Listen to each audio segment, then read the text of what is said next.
So I am going to introduce Vera. Vera spoke last year doing a Stories of You, and we were absolutely enamored with her. We absolutely loved her energy.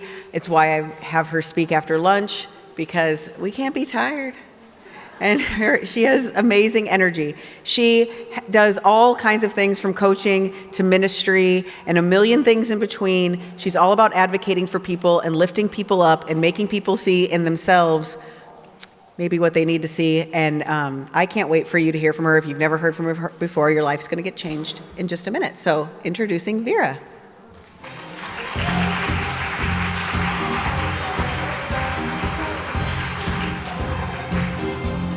If you all don't mind, stand up and dance with me.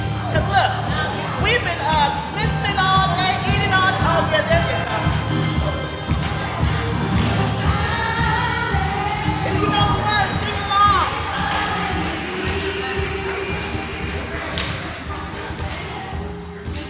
All right. You didn't know you could dance like that, did you? All right. Thank you so much for that introduction. You know, I had said to Kendra, you know, you got up here and you were talking about farting. How do I come after that? How do I come after a story about a chicken nugget that has gas? I don't know. Okay, that's fine. Can you all hear me? Okay, all right, okay. So like she said, my name is Vera Wallican. I love being called Coach V, and I am so glad to be here with you beautiful women. And all of the stories and the breakout speakers that came before me, can we give them a round of applause? My God, it takes so much courage to stand on this stage in front of strangers and just be so authentic. Boy, those stories were so powerful. And to be honest, there's a part of me that's like, they didn't leave much for you to say. But they did such a great job. And so I just want to just give them their kudos because they all did a great job. So I'm going to talk about discover your resilience within. We've heard that word so much today, right? And so I just wanted to begin by telling you all a little bit of my story. That picture is about 20 pounds ago, but we're not going to think about that. But I'm going to tell just a little bit about my story because we all have a story to tell, right? And everybody's story is powerful, and everybody's story is important. And so this is a little bit of my story. I experienced childhood trauma. And that childhood trauma, it pushed me in some wrong directions, and I became a teen mom at 18. But I still went on to graduate from high school on time. I ended up marrying very young to a man that was not meant for me. And unfortunately, during that marriage, there was domestic violence. And the day came where he decided he just did not want to be a husband and father anymore. And so I did find myself young and divorced. A single mom with 4 kids. Any single moms in the house? Because I want to clap it up for you. Clap it up for the single moms in the house, because I'm telling you, it's a challenge. It can be done, but it is a challenge. So I want to clap it up for the single women, the single moms in the room on today. And so I raised my children. They are all doing so wonderful. And at 45, I became an empty nester. Now, after pouring my life into being a wife and then pouring all of my energy into being a mom, I was like, I woke up one day at 45, an empty nester, wondering, who are you? Because I did not take the time to discover Vera. And it was in that season of being an empty nester that I want to call that my cocoon season.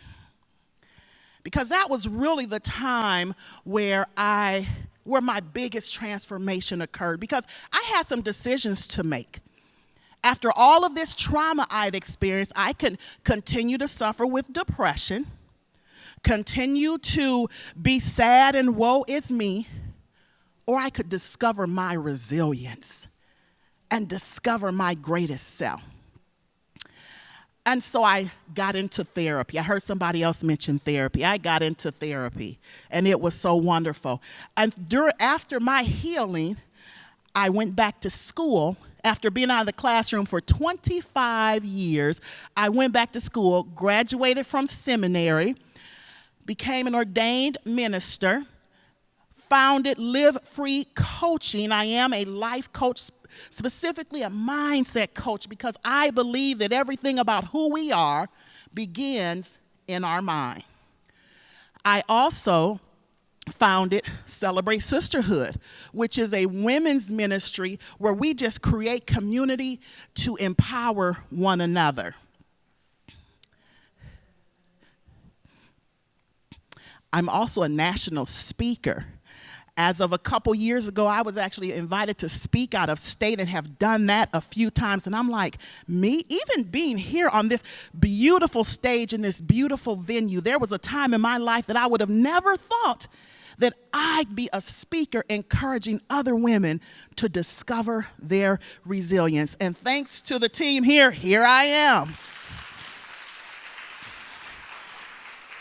And then as of last year, 9 women and I co-authored a book, and I do have some books here for sale today called Sacred Sisters. And on the day of launch, we achieved #1 bestseller on Amazon.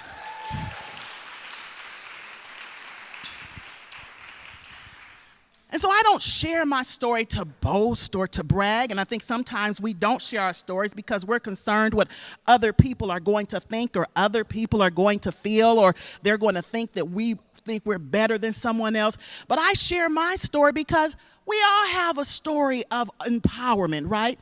We all have a story of resilience, right? We all have that story. And each of our stories is unique. See, sometimes I want to compare my story to the next person and think, well, I'm not doing much because I'm not doing what my neighbor is doing. But my story belongs to me, and your story belongs to you, right? And it doesn't have to look like someone else. If it looks like someone else, then it takes away the uniqueness of who I am. And look around the room. Do you see anybody that looks like you? Take a moment to just look around the room. Do you see anybody that looks like you? No, because we're all unique. And what each of our stories does is it reminds us just how resilient we are. Because just think about the greatest challenges in your life that you faced. One of my greatest challenges was trying to get in these pants this morning. It took 2 men in a truck to help me with this, but I did it. Think about some of your greatest challenges, those moments that you thought, that's not the 2 men in the truck over there. Just think about the times. Don't get me going. Don't get me going. Think about those moments that you thought, I'm not going to get through this. But you did. You did. And here you are with that story. We just have to be willing to discover what's already in us. Because everything that we need to be successful, if you think about it, it's already in you. You can't go out and buy it. You can't trade gifts with the next person. What you need is already in you. So this is the moment where we shift our story to speak life to our purpose, to stop waiting for permission and actually start living. This is our moment to rise again. And so let's talk about what it means for us to rise.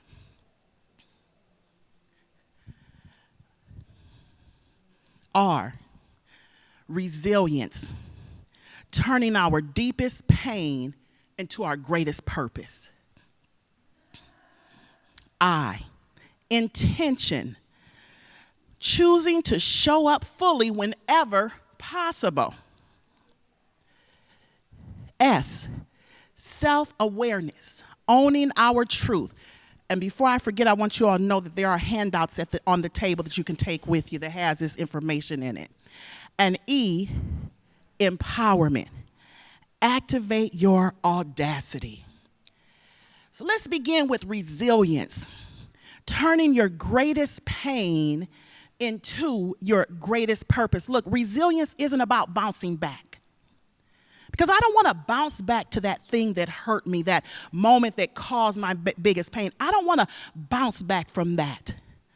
But to me, resilience means when I go through this stuff, when I go through life's greatest challenges, which we all do, like I really want to embrace the wisdom from those moments that caused me to change, that caused me to be elevated, that caused me to discover my purpose even greater. And I don't want those moments to break me. Because I'll tell you, during that earlier season that I talked about with the childhood trauma and the divorce and all of that, look, that could have broken me. And there were some days that I did feel like that.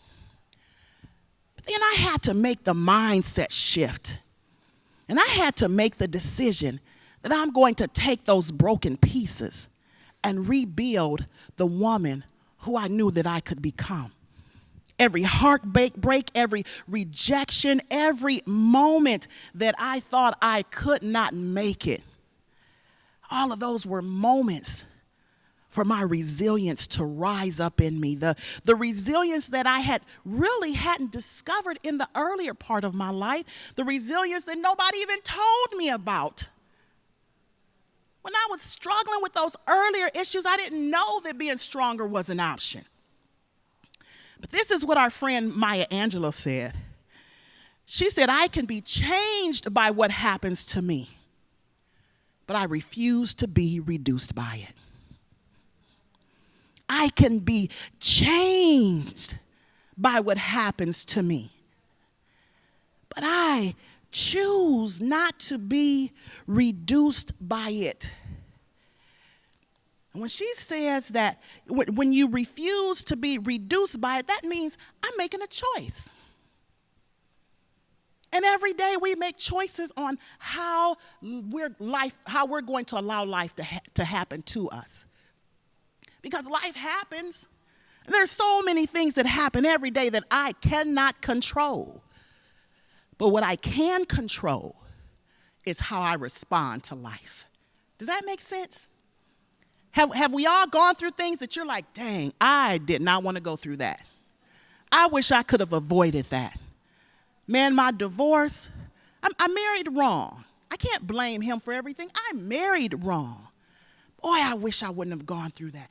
There are things that we go through that we wish we didn't have to. But that's a part of life. We take the good, the bad, and the ugly. And so in making those choices, we have to be intentional. Being intentional to show up fully whenever possible. Now, what does that mean? Well, it just depends. It depends on where you are in your journey. Because every day looks different, right?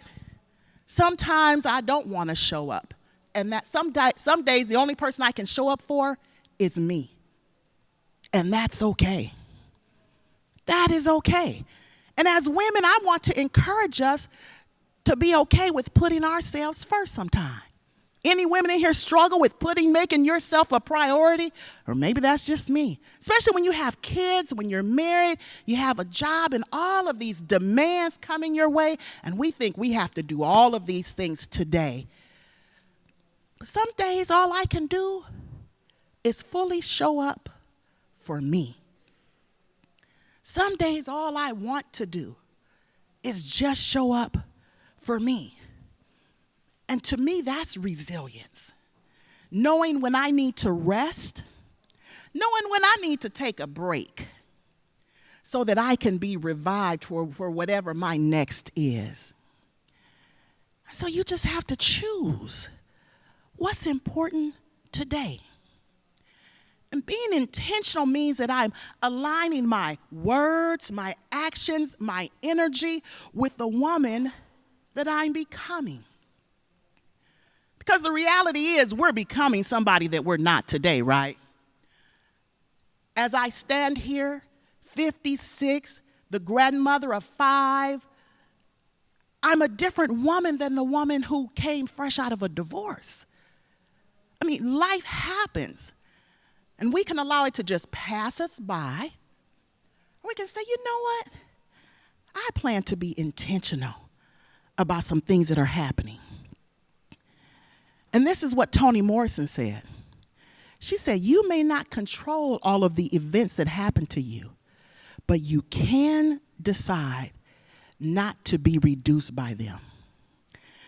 She also said, if you want to fly, you have to give up the things that weigh you down. Anybody have some stuff today that you just want to start to shake off of you?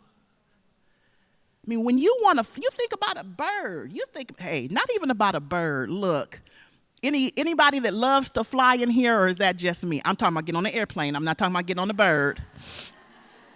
I am a travel addict.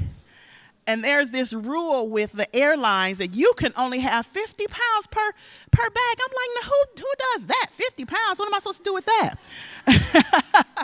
And anybody that really knows me knows I'm an overpacker. And when you go to that airline and you have over 50 pounds, they charge you, right? There's a charge for that. If you want to take that extra luggage with you, there's a charge for that. You know, life can be like that too. Sometimes when we carry extra baggage or we carry extra weight, there can be a charge for that. So if you want to fly, if you want to soar, you want to rise, you have to give up those things. You have to release those things that are holding you back, that are keeping you from moving forward in your journey of becoming. And a part of that is owning your truth through self-awareness. Look, self-awareness, as we grow, self-awareness is like looking in a mirror. And you know, when you look in the mirror, someone said something earlier about, I think, doing something without clothes or something up in here. But you know, when you look in the mirror, you see all the flaws, right? All the gray hairs, the stretch marks, the whatever the flaws, you see all of that. And we are sometimes so critical of ourselves. And then somebody else will look at us and say, you are beautiful just the way you are. In discovering your authentic self and becoming more self-aware, you learn to embrace who you really are boldly and love every bit of who you are. Love every bit of who you are. That is a part of living free, that I don't need your permission to embrace me. I give myself permission to embrace me. I give myself permission to look at myself clearly, and I give myself permission to love myself boldly. Because I don't need somebody else to co-sign my authentic self. This is what our friend Alex Walker says. She says the most common way, and she said people, but I'm going to paraphrase, the most common way that we as women give up our power is by thinking we don't have any. But see, I'm looking around the room at some very powerful women. Anybody in here know that you are powerful? Come on now, anybody in here know that you are powerful? Because if I don't believe that, if I don't discover that about myself, it doesn't matter what other people see in me. And so this is yet another moment for me to reclaim my truth about my authentic self. Look, at some point in life, we got to take off these masks. We have to stop pretending to be somebody we're not. We have to know how to love ourselves boldly. And when we do that, there is this huge sense of empowerment that causes us to activate our audacity. Look, audacity means that I'm willing to take some bold risks. I'm willing to take a chance on me. Let me tell you, I had been working as a social worker for over 30 years, and I love helping families. I love helping people. But I also recognized that the career was draining me. I was a child abuse investigator for 20 years, and there is so much trauma in just in our state. We don't have to say in our world, in our own communities. And I'd gotten to the point where I was really experiencing compassion fatigue. I was tired, I was exhausted, but I wasn't quite ready to retire. And I had gotten comfortable in my position because I could do the job in my sleep. As a matter of fact, I was dreaming about cases, and so I was doing a little bit of work in my sleep, but it had gotten to the point where it's like, I've got to do something else, but I'd become complacent. I'd become comfortable. But there's also a part of me that felt like I had lost my power, that I wasn't using all of who I was. And just when I was ready to let go, a new career position was posted. And honestly, it's in a department I was like, I will not get that job. I will not. I just felt like I would not get that job. To be honest, I'd never known I'd been with the department for 33 years now. I'd never known a black person to work in that department. And honestly, that's why I thought I wouldn't get it. But something just said, you know what? You won't know if you'll get it or not if you don't apply. So I applied, I interviewed, and I got the job.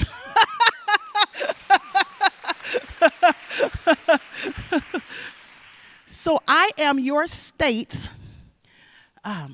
my name is on documents across the state, because when there's any question about how the state of Iowa does our work with child abuse and neglect, they call me. They call me. I am still learning to discover my audacity. And let me tell you something. It feels so good. It is sometimes surreal to be in a place where I almost talked myself out of. Has anybody ever done that? Talked yourself out of an opportunity? And this is what we have to remember. Sometimes we only have one chance at an opportunity. You know, some people have this saying, delayed is not denied. Sometimes it is. And so when we stop asking permission to discover our power, and when we stop thinking ourselves out of opportunities, and when we have the mindset that says, girl, you got this, hey, those are moments that we are waiting for, right? And you don't have to have it all figured out. As I stand here today, look, there are so many things that I'm still trying to figure out in life. 56 grandkids, my kids are all grown. I don't know it all. I will never know it all. But what I do know is that I deserve whatever I put in the work to get. I deserve it. But the question is, am I willing to put in the work? And that's a part of the being resilient, is willing to put in the work.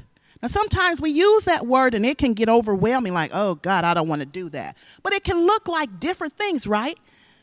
Sometimes it's just showing up, speaking up, walking in your purpose. What does that look like for you? And this is a quote that I said. Empowerment is when you stop asking permission and you just start walking in purpose. Because why do you need somebody else's permission to be your best self? Why do you need to ask permission to discover your greatest gifts? Why do you need permission to discover your resilience? Once you give yourself permission, that is all the permission that you need. And so know that you are her. You are her. You are her. Can everybody see that on the screen? Because I want you to stand to your feet, please. Can you all stand to your feet? We're going to move around a little bit. And let's say this affirmation together. I am powerful. I am enough. I am enough. I will rise. All right. Now I want y'all to say it like you mean it, okay? Let's put a little energy into it. I am powerful. I am enough. I am enough. I will rise. Last time, I am powerful. I am enough. I am enough. And I will rise. Give your selves a hand. You can be seated. So here's our call to action. Because I'm hoping that something that has been said today hasn't just been this emotion, hasn't just tickled your emotions, but I'm hoping that something that's been said by all of the amazing speakers has truly brought some transformation to your life. I'm hoping that something has been said today that's kind of resonated with you and that's nudging you just a little bit to say, I'm going to go for that thing that I've been kind of waiting on, or I've been waiting somebody to give me permission. I hope something has been said today that's really resonating with you, that when we leave here, that it's like, okay, this is the next chapter. This is the next chapter. This is the first day of the next chapter of my life. So your call to action. Let today be the day that you stop dimming your light.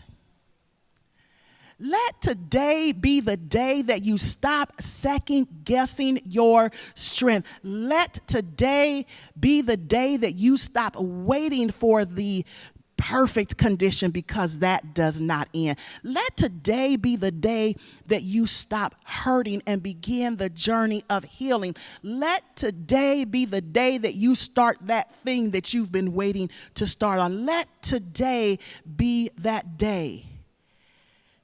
And let today be the day that you continue to love boldly. That you continue to own your authentic story. All of the bits and pieces that fit together. Let today be the day that you continue to embrace your gifts and that you dare to be transformed, that you walk in your God-given purpose, and that you discover your audacity to live free. Because we were created for more. And that may sound, like, okay, what does that mean? But there's always something more. There's always just a little bit more. And that more begins with a bold decision to say yes. I almost said amen because I thought I was at church, but I'm not.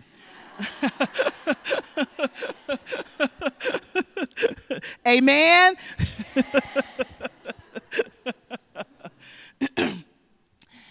And so before we go to questions and answers, because we're supposed to have a time of question and answer, but then I also want there to be a time of sharing. If there's just something that you want to share, I want that to be a time too, because this is a safe place, right? Is this a safe place for everybody to share? Okay. So first, I just want to share again, I just enjoy being called Coach V, and these are ways you can connect with me. My government name is Vera Wallican. My email, livefreecoachingllc@gmail. My website is livefreecoaching.net. I'm just starting to get YouTube. You all, right now my YouTube is empty, but I'm going to be starting Tuesday Tea with Coach V. Y'all, we're going to be talking about some hot stuff. Hot topics, hot Christian topics. So I'm real excited about that. And then I do have some books available. Like I shared earlier, I co-authored a book with 8 other amazing women. So I do have a few of those available for purchase. So I just want to share how to connect with me. That's actually a very good picture of me. What do you all think? I think that's a good picture. I had to look twice. I was like, wait, who is that? Okay, that is me. All right. So you've heard the message and you felt the shift. Now let's just lean in together. So are there any questions that anyone want to ask, or anything you want to share? Da, da, da, da, da, da, da. I'm seeing questions on the faces, but if there are no questions, anybody have anything they want to share, even something that was profound for you today? Come on up. Thank you. Yes.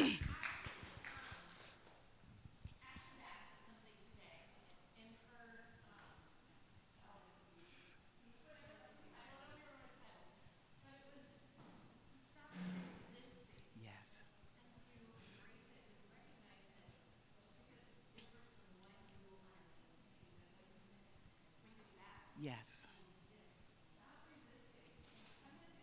Yes.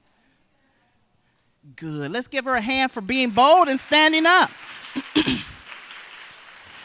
You know, I wonder if sometime the resistance happens, it could be a lot of different reasons, but sometimes it's the unknown. What does that next thing look like? Because I know what this is. I know what this looks like. I know what this feels like. But that next thing, I don't know. When I left this career of this position of 20 years, I didn't know what this was going to look like. But what I did know is that I didn't want to do that anymore. And sometimes that's all we need to push us to the next spot is, I don't want to do this anymore. After my divorce, I didn't want to get beat anymore. I didn't want that. I didn't want to be afraid anymore. I didn't know what it was going to look like being a single mom of 4, but I didn't want any more black eyes. I knew that. So whatever it looked like over here, it had to be better than over there. But sometimes it's the unknown that makes us afraid. And I think that's a natural thing. But that's where we take a chance on ourselves, because really, what do you have to lose? What do I have to lose by getting a divorce? I had so much to gain. What do I have to lose by applying for a promotion and get it? Like, sometimes you just have to ask yourself a couple of questions that's going to cause you to discover that's something within that you need to move you to the next place. Thank you so much for sharing that. Okay, come on. Who else wants to share? I don't know how much time we have, so somebody will come take the mic when it's time. Who else wants to share? For something that happened, anything during today. Anybody else? No? Going once? Going twice? Okay. If we're going to strike up the music again as we go out. Thank you all for your time and attention. I appreciate you so much. Go out and be blessed. Amen.